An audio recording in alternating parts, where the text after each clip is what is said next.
நீங்க எல்லாரும் SRP TRP exam வருது அப்படின்னு சொல்லிட்டு அவளா எதிர்பார்த்துட்டு இருப்பீங்க. ஸோ எந்த டைம் வேணாலும் எக்ஸாம் நோட்டிஃபிகேஷன் வெளியில வரலாம். So we are in 11th hour.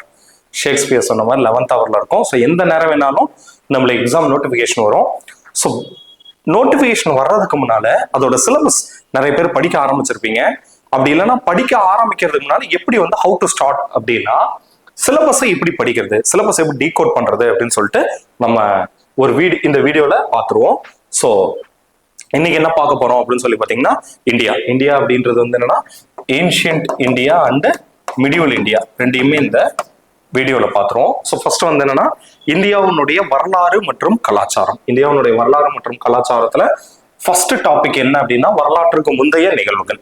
So ஹிஸ்டரியை பொறுத்தவரையிலும் வந்து என்னன்னா 3 விதமா பிரிப்பாங்க. ஸோ ஒன்று வரலாற்றுக்கு முந்தைய காலம், சரிங்களா, ப்ரீ ஹிஸ்டரி, அடுத்தது வந்து என்னன்னா புரோட்டோ ஹிஸ்டரின்னு சொல்லுவாங்க, ஹிஸ்டரி. ஸோ இது 3 சொல்லுவாங்க.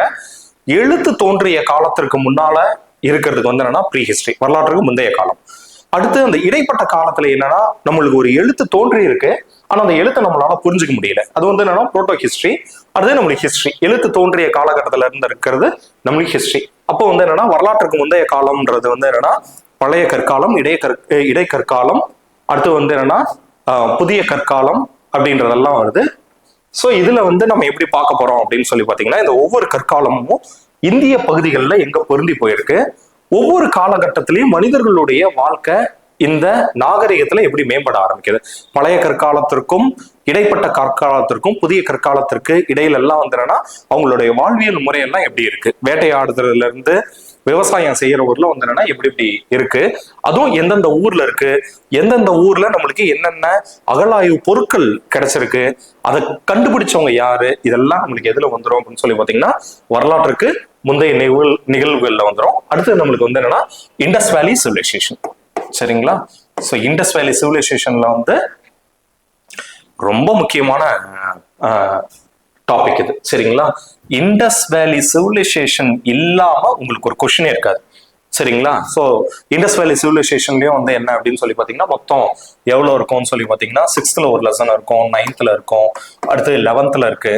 அது இல்லாமல் வந்து என்னன்னா எத்திக்ஸ்ல கொஞ்சம் லைட்டா கவர் ஆகும். ஸோ இந்த சிந்துவெளி நாகரிகத்தை படிக்கிறது வந்து என்னன்னா இதுல என்னென்ன எக்ஸ்கவேஷன்ஸ் இருக்கு, இதை யார் என்ன கண்டுபிடிச்சா, சிந்துவெளி நாகரிகத்துல என்னென்ன முக்கியமான டெவலப்மெண்ட் இருந்துச்சு, ஹியூமன் சொசைட்டில என்னென்ன டெவலப்மெண்ட்ஸ் எல்லாம் இருந்துச்சு அப்படின்றது. ஏன்னா இதை ஏன் ரொம்ப முக்கியமா பாக்குறோம் அப்படின்னு சொல்லி பாத்தீங்கன்னா இண்டஸ் வேலி சிவிலைசேஷனுடைய டவுன் பிளானிங்கை தான் இப்போ ஒருமே நம்ம யூஸ் பண்றோம், சரிங்களா. ஸோ அந்த அளவுக்கு வந்து என்னன்னா ரொம்ப முக்கியமானது. ஸோ இண்டஸ் வேலி சிவிலைசேஷன் மொத்தம் 2 காரணங்களுக்காக பாக்குறோம். ஒன்னு வந்து என்னன்னா வேர்ல்டுல இருக்கக்கூடிய ஓல்டஸ்ட் சிவிலைசேஷன் மொத்தம் 4 சொல்றோம், மெசபடோமியா, இந்தியா, எகிப்சியன் சிவிலைசேஷன், அடுத்து வந்து என்னன்னா சைனா மஞ்சள் நாகரிகம், எல்லோ சிவிலைசேஷன் சொல்லுவோம். அதுல நம்மள வந்து என்னன்னா செகண்ட்ல இருக்கு, அதாவது 3300 இருந்து 1700 வரை, சரிங்களா. ஸோ இந்த காலகட்டத்தில் இருக்கு. ஸோ நிறைய சேஞ்சஸ் நடக்குது.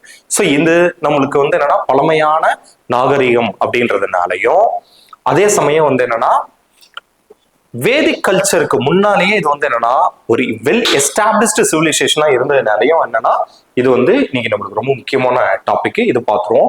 அடுத்து சைவ, ஆரிய மற்றும் சங்க காலம். ஸோ இது வந்து என்னன்னா சைவ வரலாறு தனி, ஆரியர்கள் தனி, அதே போல சங்க காலம்ன்றது தனி, சரிங்களா. ஸோ வேத காலம் இதுல என்னென்ன பார்ப்போம் அப்படின்னா வேதிக் சிவிலைசேஷன் பார்ப்போம். அடுத்து தமிழ்லயே வந்து பாத்தீங்கன்னா சங்கம் ஏஜ் எல்லாம் பார்ப்போம், சரிங்களா. அடுத்தது மௌரிய வம்சம், சரிங்களா. ஸோ மௌரியன் டைனாஸ்டி, அடுத்தது புத்திசம் அண்டு ஜைனிசம். ஸோ இந்த மௌரியன் வம்சம் அதே போல வந்து என்னன்னா இந்த புத்திசம், ஜைனிசம் இதுல இருந்தெல்லாம் வந்து என்னன்னா ரொம்ப இம்பார்ட்டன்டான டாபிக்ஸ், சரிங்களா. ஓகே, இதுல இருந்து எவ்வளவு சார் கொஸ்டின் வரும், இல்ல அப்படி எல்லாம் வந்து என்னன்னா எந்த ஒரு கவர்மெண்ட் எக்ஸாம்ஸ்க்குமே வந்து என்னன்னா நம்ம கொஸ்டின்ஸ் எக்ஸ்பெக்ட் பண்ண முடியாது. அவங்க எந்த சப்ஜெக்ட்ல அது எந்த டாபிக்ல இருந்து வேணாலும் அவங்களால கொஸ்டின் கேட்க முடியும். அதனால என்ன சிலபஸ் இருக்கோ அதை ஃபுல் அண்ட் ஃபுல் வந்து என்னன்னா இருக்கிறதா அப்படியே நீங்க வந்து என்னன்னா படிச்சுக்க வேண்டியதுதான், சரிங்களா. ஃபார் டிஆர்பிக்கு என்ன அப்படின்னா 6th to 10th படிச்சீங்கன்னா போதும், சரிங்களா. பட் ஃபார் எஸ்ஆர்பிக்கு நீங்க வந்து என்னன்னா 6th to 12th வரலும் படிக்கணும், சரிங்களா. ஸோ இதுதான் அந்த பேட்டர்ன். ஸோ புத்திசம் ஜைனிசம் படிச்சுக்கோங்க. குப்தாஸ், சரிங்களா. அதே போல குப்தாஸ் இல்லாத கொஷின்ஸே இருக்காது, சரிங்களா. ஸோ ஒவ்வொரு காலகட்டத்திலையும்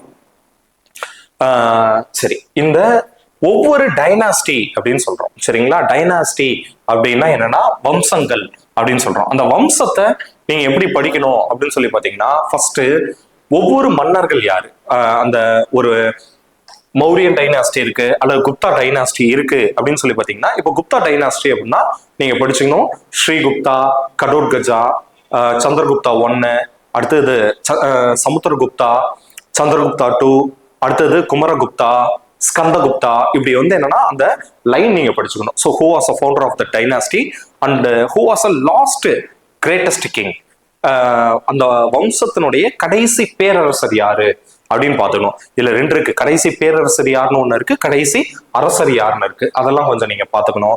அதே போல ஒவ்வொரு மன்னர்களும் எந்த காலகட்டத்தை சார்ந்தவங்க, சரிங்களா. அப்புறம் அவங்களுடைய முக்கியமான அச்சீவ்மெண்ட்ஸ் என்னென்ன, அவங்கள பத்தி ஏதாவது கல்வெட்டு சொல்லியிருக்கா, அந்த கல்வெட்டை யாரு எழுதுனது, அந்த கல்வெட்டுல அவங்களுடைய அச்சீவ்மெண்ட்ஸ் எது பொறிக்கப்பட்டிருக்கு அப்படின்றதெல்லாம் வந்து என்னன்னா இருக்கும். அது எல்லாமே நம்ம சப்ஜெக்ட்ஸ்லயும் கவர் பண்ணுவோம். நம்ம கிளாஸ் எடுக்கும் போது ஒவ்வொரு இதுலயும் நம்ம அதை கவர் பண்ணுவோம். அடுத்தது டெல்லி சுல்தான்ஸ், சரிங்களா. ஸோ முகல்ஸ்க்கு முன்னால வர்றது 1206 இருந்து 1526 வரை. ஸோ டெல்லி சுல்தான்ஸ் இதுல இருக்கு. அடுத்து முகலாயர்கள் மற்றும் மராத்தியர்கள், சரிங்களா. விஜயநகரம் மற்றும் பாம்னி சுல்தான் இதெல்லாமே இருக்கு. இன்னொன்று ரொம்ப முக்கியமா தெரிஞ்சுக்கோங்க, போன லாஸ்ட் டிஆர்பில எத்தனை கொஸ்டின் கேட்டிருக்காங்க அப்படின்னு சொல்லி பாத்தீங்கன்னா, டிஆர்பி 2023லயும் அடுத்து வந்து என்னன்னா எஸ்ஆர்பி 2020ல நடந்த எஸ்ஆர்பில வந்து பாத்தீங்கன்னா 10 கொஸ்டின் ஆக மொத்தம் வந்து என்னன்னா இந்த ஹிஸ்டரி மற்றும் ஐஎன்எம்ல இருந்து மட்டுமே உங்களுக்கு 20 கொஸ்டின்ஸ் கேட்டிருக்காங்க, சரிங்களா. ஸோ அது என்னன்னு பார்த்துக்கோங்க.